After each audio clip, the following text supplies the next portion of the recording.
सभी हॉल में ही है। हाँ ठीक।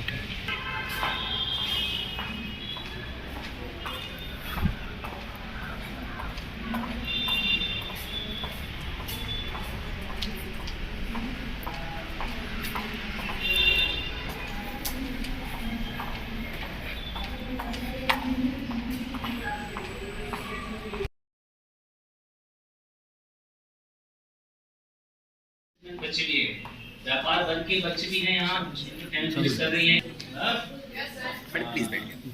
देखिए हमारे पास सरकार की योजनाएं चल रही हैं रोजगार को लेकर से। आज आप पढ़ाई कर रहे हैं, ग्रेजुएट पूरा हो जाएगा आपका, ग्रेजुएट जब पूरा हो जाएगा आप स्नातक कर लेंगे या पढ़ाई कर लेंगे बच्चे। सरकारी नौकरियां बहुत सीमित हैं और लगातार सीमित हो रही है। अब ये संभावनाएं बहुत कम बची हैं कि आप लोग सरकारी नौकरी सब बच्चे प्राप्त करें, बहुत कम संभावना। आज से 20 साल पहले जब नहीं प्राप्त होती थी तब नौकरी पर्याप्त, अब तो धीमे धीमे लगातार कम हो रही है।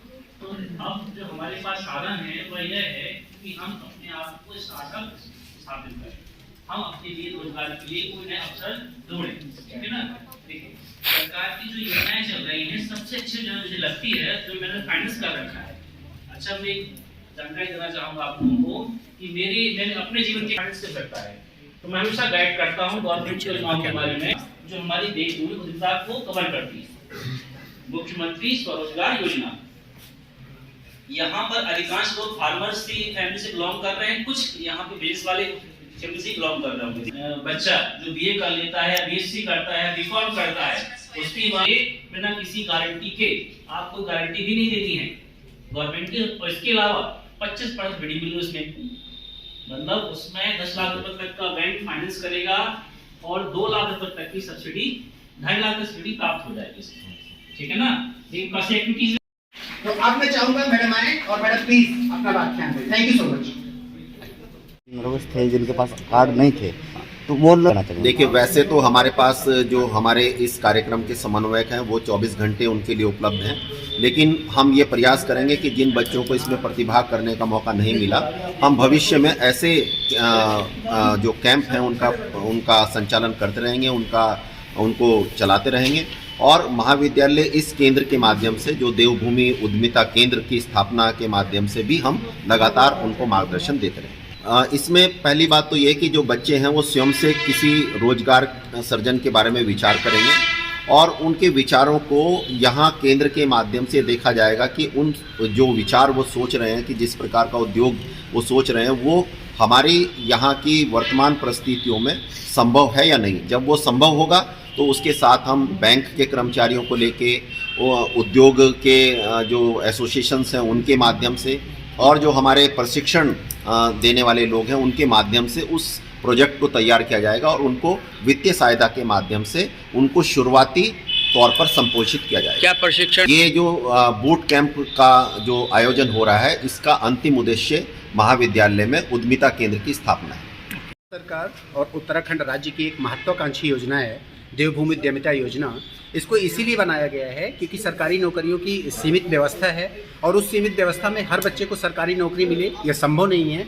इसलिए जो भारत सरकार की स्टार्टअप इंडिया है, स्किल सेटअप इंडिया है, आत्मनिर्भर भारत की योजना है, उन योजनाओं को साकार रूप से धरातल पर उतारा जा सके, इसीलिए उत्तराखंड राज्य सरकार और EDDII entrepreneurship development institute of India उद्यमिता विकास संस्थान भारत सरकार, वो दोनों इस क्षेत्र में बेहतर एक प्रयास करने के लिए तत्पर हैं कि कैसे। और चूंकि डिग्री कॉलेज इसमें इसलिए इन्वॉल्व किया जा रहा है, मैं आपको बताऊं, क्योंकि पूरे राज्य को ये पता है कि सबसे ज़्यादा युवा अगर कहीं है तो वो उच्च शिक्षण संस्थानों में है और उच्च शिक्षण संस्थानों में इस प्रकार की उद्यमिता योजना को लागू करेंगे तो ज़्यादा से ज़्यादा बच्चा यहाँ से प्रशिक्षित होकर निकलेगा। और हमारे महाविद्यालय का एक लोगो है कि सर्वमुखी, बहुमुखी, रोजगार मूलक और समता मूलक शिक्षा प्रदान करके आगामी युवा को हम एक सभ्य, योग्य और सफल नागरिक बना सके, उसी दिशा में ये उद्यमिता बूट कैंप आयोजित किया जा रहा है। इसके संज्ञान में ला दूं क्योंकि इस महाविद्यालय में उद्यमिता योजना का नोडल होने के नाते मैं आपको बताऊं कि अभी तो ये 2 दिन का बूट कैंप है। इस 2 दिन के बूट कैंप में हमारे पास लगभग 150 बच्चा इसमें पार्टिसिपेट कर रहा है। उन 150 बच्चों के जो भी आइडियाज़ होंगे, जो भी इनोवेशन होगा उनका, जो भी उनके उपाय होंगे, उनको हम सर्टिफाई करेंगे। उसके बाद उसको फिल्टर करने के बाद 30 बच्चा इसमें से निकालेंगे और उन 30 बच्चों के लिए 12 दिन का ADP देहरादून राजधानी में दून यूनिवर्सिटी में संचालित किया जाएगा। उसमें प्रशिक्षित करके फिर हम बच्चों को फाइनेंसर्स के पास से उनके प्रपोजल भिजवाएंगे और बैंक को हम खुद सपोर्ट करेंगे कि आप इस प्रपोजल को एक्सेप्ट करें, जिससे हमारा बच्चा आगे जाके अपना बिजनेस सेटअप कर सके।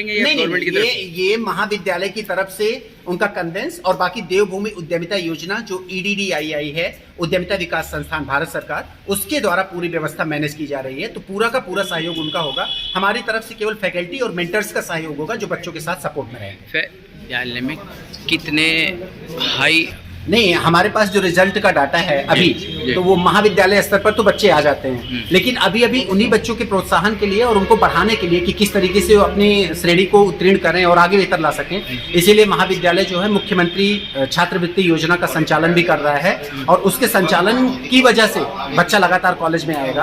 अभी तक हमारा जो रिजल्ट का ग्राफ है वो 75% का रहा है, लेकिन लगातार हम इंक्रीज कर रहे हैं इसको और आने वाले टाइम में हम आश्वस्त करते हैं कि ये ग्राफ एक दिन 100%। हाँ बिल्कुल, मुख्यमंत्री नवाचार योजना, मुख्यमंत्री छात्रवृत्ति योजना, देवभूमि की तरफ से उद्यमिता योजना, प्रथम श्रेणी में प्राप्ति योजना, NSP स्कॉलरशिप की वजह से पोर्टल से जो योजनाएं चल रही हैं, वो सारी योजनाएं केवल इसीलिए हैं जिससे बच्चे लगातार अपनी श्रेणी में प्रोन्नत कर सकें। पहुँचे हैं।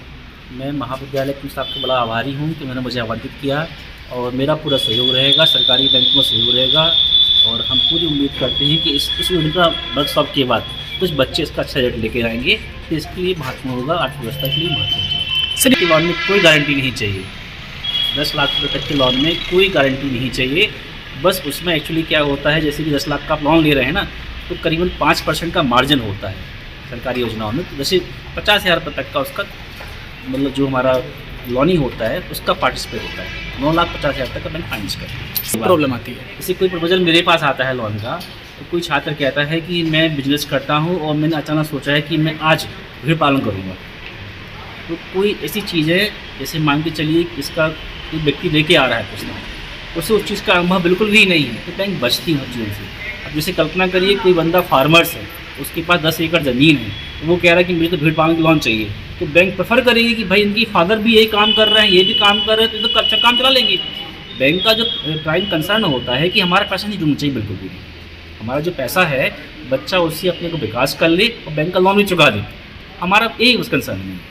और एज अ बैंक मैनेजर मैं यह चाहता हूँ कि कोई भी जो भी फाइनेंस करो, उस फाइनेंस का रिजल्ट निकले। रिजल्ट समझते सर, रिजल्ट मतलब बच्चा उससे ग्रो कर जाए, वो अपने आप को स्टार्ट कर दे, स्टार्टअप बढ़ जाए, समाज में स्थापित हो जाए, और हम तो यही चाहते भी हैं। ये तो जो आपने कहा कि जैसे हमने 10 लाख रुपए का फाइनेंस का प्रपोजल लेके आए, उसमें बहुत सारी विसंगतियाँ होती हैं जो छात्र समझ नहीं पाता है, ठीक है सर। अगर हर चीज़ परफेक्ट है तो बैंक में लोन करता है, ऐसे मैंने किए भी हैं, अभी फिलहाल मैंने अभी भी किए भी हैं और मैं भी कर भी रहा हूँ लगातार। सर, लेना चाहिए कि पहले अपनी पढ़ाई पूरी करें, उसके बाद जो भी काम करना चाहते हैं उसके बारे में अच्छे से अध्ययन करें, फिर बैंक के पास प्रस्ताव लेकर आए, ठीक है ना। और उम्मीद मैं यही करता हूँ कि वो ऐसे काम को चुने जो उनके यहाँ परिवार में चल रहा था, जितना उनका अनुभव हो, ताकि उनको चलाने में आसानी हो। देखिए, कोटेशन की बात की, प्रोजेक्ट रिपोर्ट की बात की मैं, जैसे 10 लाख का फाइनेंस आप लेने आएंगे तो एक प्रोजेक्ट दिखाएंगे कि भाई हम इस पैसे को कहाँ लगाने वाले हैं, इसका वर्किंग साइकिल इतना है, इससे हमें इतनी इनकमिंग होगी, इतना है प्रॉफिट होगा, इससे हम बैंक का ब्याज चुकाएंगे, लोन से चुकाएंगे।